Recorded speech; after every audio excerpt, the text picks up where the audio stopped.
Let's play a rhetorical game of picture and association. What do you think is the link between these fighter jets, these classic pickup trucks, and the bike in this box? The correct answer would be that all of these are 100% designed and built in the USA. Over the course of my time with this channel, I've reviewed maybe 3 bikes that were at the least assembled in the USA, but this one is special because it's an e-bike. Actually, I'm going to hang on to the word special because it's an operative word for this entire experience, because I like it when a company goes out of their way to get the small details right. Like the fact that I received this bike via freight service and not UPS or FedEx, which I selfishly thought may just be because I'm a reviewer. After all, it did have my name on the box. So I inquired if this was a special case or if this was the standard experience, and big time bonus points, I was informed that this is the standard experience. And it's because all this company's bikes come fully assembled. Fully assembled, made in the USA, and I mean, check this out, even the packaging made in the USA right down to the corner protectors. American clad protection delivered via freight service, lift gated right to the end of my driveway, and other than this one small scratch on one of the multiple layers of this box. Super protective, meaning that this bike, which I've already mentioned, fully assembled, arrives completely intact. So well thought out is this packaging and process that there's nothing to do to the bike to get it out of the box other than just roll it off of the foam that holds the tire in place. As a matter of fact, there's only one zip tie in all of this packaging, and that holds this upper foam in place. Because everything is done in the factory before it ships out of the box, there's only one adjustment that needs to be made. Swing the handlebars to their desired position and tighten.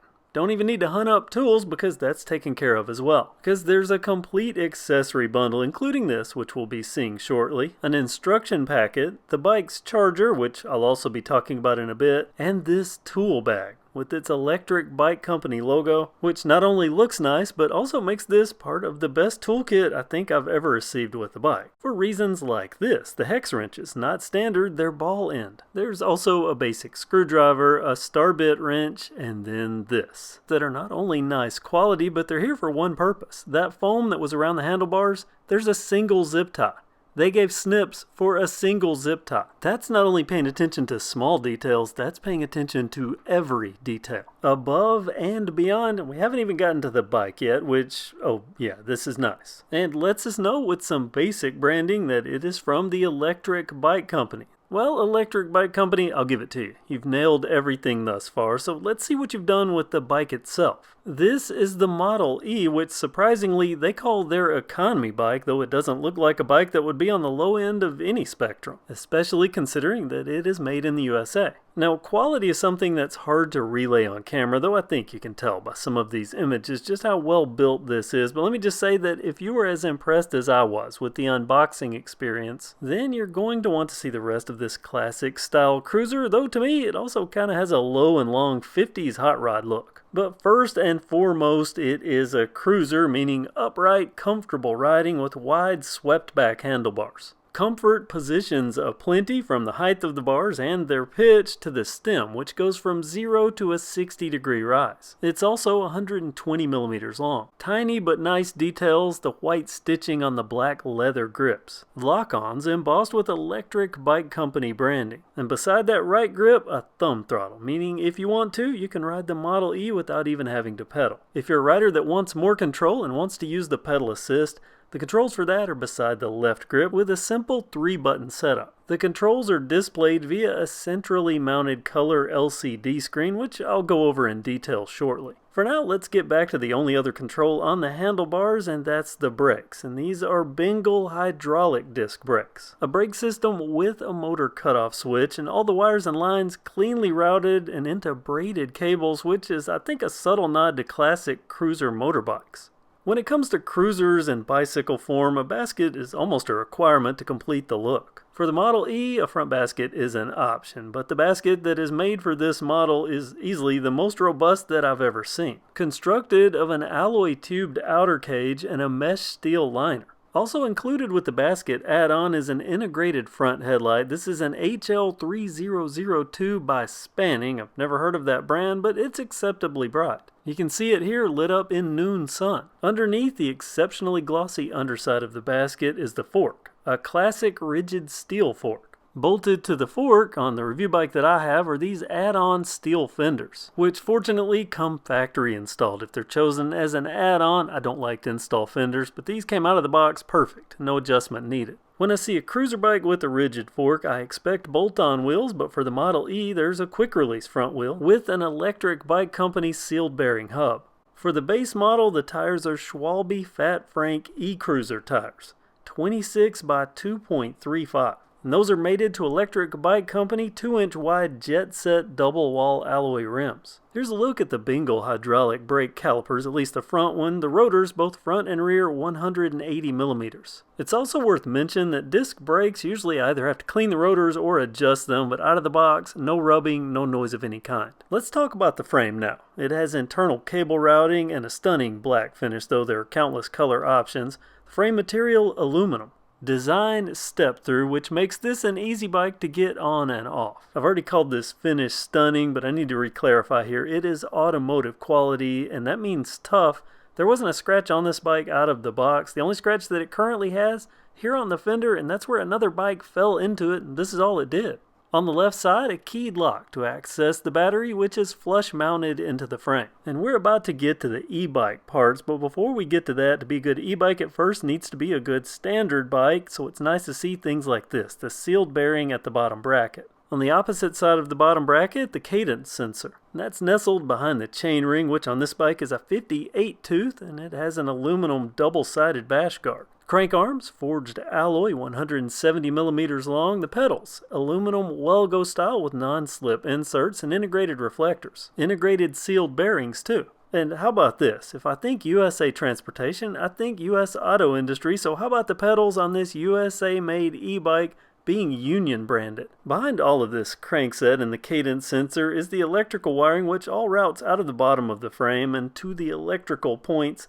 And this, I didn't know what it was at first, and then I determined it was a speaker. We'll talk about that in just a bit. I knew it was too small to be the speed controller, plus weird place for it, especially considering there's this big triangle area on the seat tube, and that is, I believe, where the speed controller resides. At the rear wheel, we can see this is a single speed. It's an 18-tooth single gear. There's also a 7-speed variant of this bike. The motor, 48-volt Electric Bike Company branding. Well, there's also this branding. It's rated at 1,000 watts max output per their website, but I'm guessing this to be around a 750 watt nominal. If I learn anything different, I'll put it in the description. For now, let's get above the powery bits for a second and another add-on to this review bike because it's equipped with a rear rack. It's aluminum, it has a spring-loaded letter carrier, and per the stamping on the underside, it has a 25 kilogram weight limit, which is 55 pounds. This rack, like the front basket, being an accessory, it also comes with its own light. This tail light is a Solo by Spannings. It flashes when the headlight is turned on, but it's not the only rear lighting, because there are also seat stay mounted rear running lights, super bright, smart branded. There's one other safety element to the rear, and that's the reflector mounted to the rear fender. It's actually mounted to the mud flap for the rear fender, which is a nice soft rubber. Another small detail that caught my eye is these clear valve stem caps, and I mention this because clear, it turns out when you're showing it to someone and you drop it, very hard to find on the ground. That's why there's no valve stem cap on the front. This bike is marketed for riders 4'6" to 6'8". That's a wide range, and it's adjustable via a quick release seat post clamp for the large, comfy saddle that's 300 by 300 by 100 millimeters of thick foam. And on the back of the saddle's grip-matching black leather cover is not a printed but an embroidered Twisty Roads logo, classy all the way around. The battery can be charged in the bike or it can be removed for charging, which is my preferred method. To remove it, you'll need these for the keyed lock, and let me tell you about these keys. This Model E is rocking the upgraded anti-theft security system. I didn't expect this feature to come on a review bike, and it wasn't until I was looking for the keys that I opened this box and found these. 2 wireless key fobs and this nice laser engraved mirror finish Electric Bike Company logoed keychain. You know, I've had $8,000 Vespa scooters with alarms, and they didn't have a remote fob that was this nice. And I didn't have to do any configuring, it was all set up for me. It's easy to use to arm and disarm and loud enough to deter. Here, just take a listen.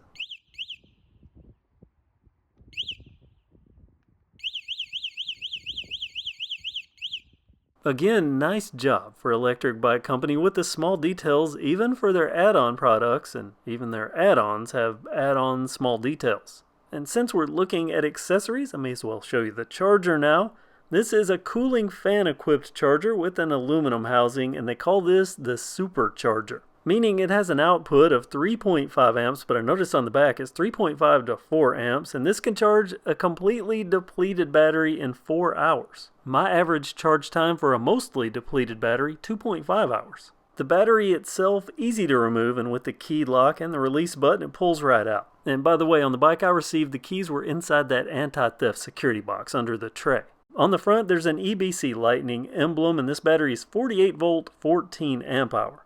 Other than the Electric Bike Company stickers, there aren't any other identifying markings. Their site, though, says this is Electric Bike Company approved and certified with NMC cells, which means lithium, nickel, manganese, cobalt oxide. Based on the quality of everything else I've seen with this bike thus far, I don't have any worries that these would be anything other than quality batteries. Reinstalling the battery quick and easy, fast out, fast in. Now the juice is ready to let loose, and with no load there's not really much motor noise, but it is a nice smooth spin up and a nice smooth off. With a load, it is louder. It's not obnoxiously loud, but people will know you're on an e-bike when you ride by. Now I'm going to transition from motors to kickstands, because that's a logical transition. But there's a reason, because this kickstand, it's unique. It's purposefully long. This is motorcycle-like. Their stated goal for this, to make the bike as stable as a motorcycle when parked. First impressions, I think they're doing the 100% designed and built in the USA sticker some justice.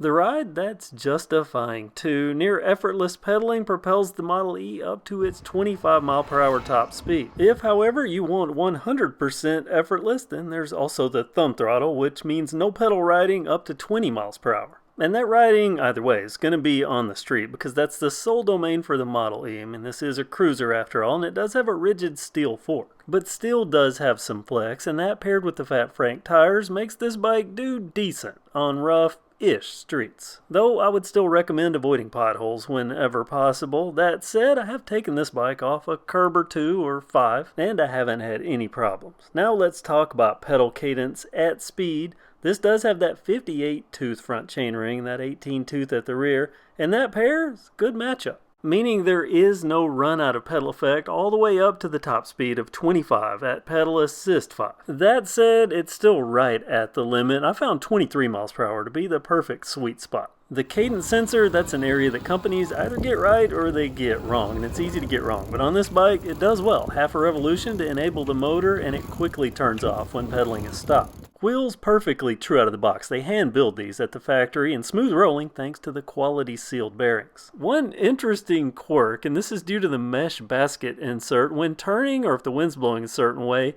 it makes a whistle. It's, I think, in A sharp. And next, I said I would get to this, so let's talk about the computer display, because this is a full color display. It's easy to control the 5 pedal assist modes using the up and down arrows. The info button or middle button selects between real-time miles per hour, average speed, or max speed. By the way, that 25.7, that's on flat ground. Pressing and holding on the up arrow turns on the lights, both the headlight and the tail light. Pressing and holding the down arrow controls pedal assist on or off. You can see it's off here. If I press and hold, it turns pedal assist on. Pedal assist off means the only powered mode is with the throttle. Pressing and holding both arrows puts it into a time and distance mode. However, while this is flashing, if you start randomly pressing on buttons, it is possible to accidentally somehow reset the odometer. Now, I've been thinking about this, and if I were a teacher and I were going to give this bike a grade, I would give it a 97, so a strong A+.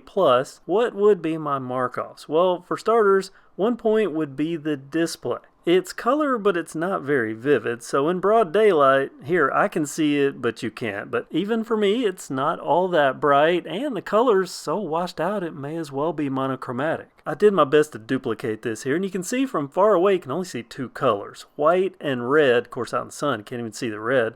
But as I get closer, you can see there's more colors. Purples, blues, and vivid greens. And by the way, in the upper right-hand corner, that's the actual temperature. And I would take off another point for that 1,000 watt peak rating. I just don't like that. I feel like it's deceptive.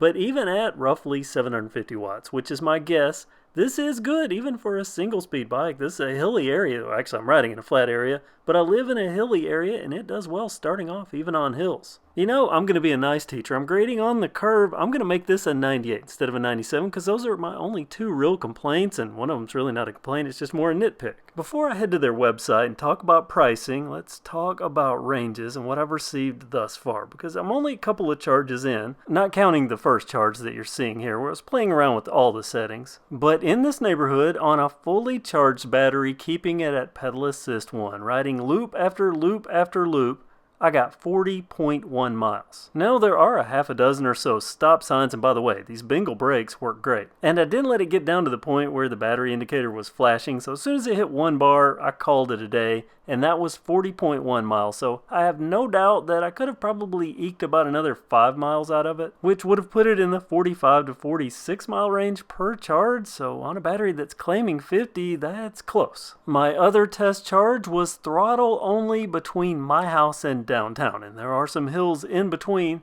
and on that I got 21.7, which was more than I expected for throttle only, and I'm quite pleased with that result. So that's my results, 2 charges in, 2 full testing charges. Now hopefully I'll have a little more time with this. I'd like to come back to it and also try something else with it, but we'll see what works out there. Now I want to head to their website and let's talk about pricing for the Model E, because that can vary and there are lots of variables. They even have this color chooser picker, what do they call that? A color customizer thing. Let's go down to the Model E's page. Let's talk about the base Model E. That's $16.99, and look how awesome it looks without the rack. Total hot rod. You know, I wonder if that headlight is hiding behind the basket on the bike that I have. Either way, let me give you a quick look at some of the things that they say about the bike on their page. 25 miles per hour, we've confirmed that. I've talked about the 1,000 watts. And we've talked about the up to 50 mile range claim on the battery, and we'll see that they have an optional battery, and they rate their batteries by range. This is a biggie here. We're seeing a lot of e-bikes hit the US market, but they're really made for the China market, and they have a weight limit of like 250 pounds. 350 for the Model E. A little further down, they talk about their motor. They claim it's the best in the world. I don't know, time will tell on that. Now let's get down to the good stuff. They have a full battery spec section, and I like this. A lot of detailed info, including their charger, and they say here that their charger can do 2 to 3 hours for a charge, and that's 100% in line with my experience. Remember, I take a battery down to 1 bar, I charge it 2.5 hours, my average charge time to get it up to full. Right in line. Now I do want to mention I did say 4 hours for a completely depleted battery, but that was simply going by the math of a 14 amp hour battery with a charger at 3.5 to 4 amps. Theoretically that would take 4 hours, but you shouldn't ever have a completely depleted lithium-ion battery. Moving down further, even more information, geometry and sizing. Great to see this, including what is the weight of the bike, 56 pounds including the battery. And of course we've already established the max weight it can carry, 350 pounds, which is great. Now let's get to the nitty gritty, which is price. So let's go up to the top of the page here, and you can see the Model E, their most economical bike, a base price of $16.99. Remember, this is made in the USA. Having seen it in person, having ridden it, I think that is a very acceptable base price for this bike. It is high quality, and I love the made in the USA thing. However, that is base price, so keep that in mind, because the bike that you're seeing here for $16.99 is not the bike with the extra bells and whistles that I had in the review. There's no basket, there's no fenders, there's no alarm siren mounted behind the seat tube, so no cool key fob. And I'm not knocking anything, because as this base model, I really like it for $16.99. I just want to talk to you about the options on this bike and pricing, because oh my gosh, are there options. Now, they told me that they were a company that built the bikes in the USA, so that meant they didn't just buy already made bikes off the shelf from some distributor and then sell them as their own.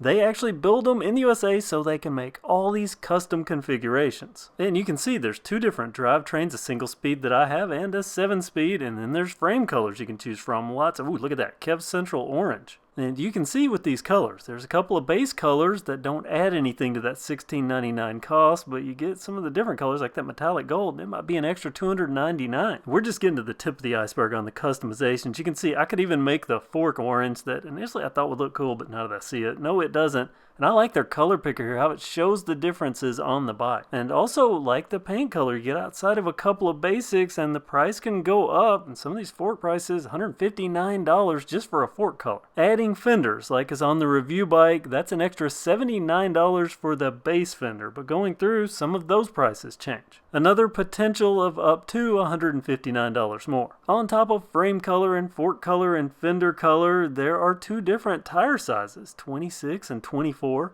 There are also two trim colors, no upcharge. Ooh, look at that silver.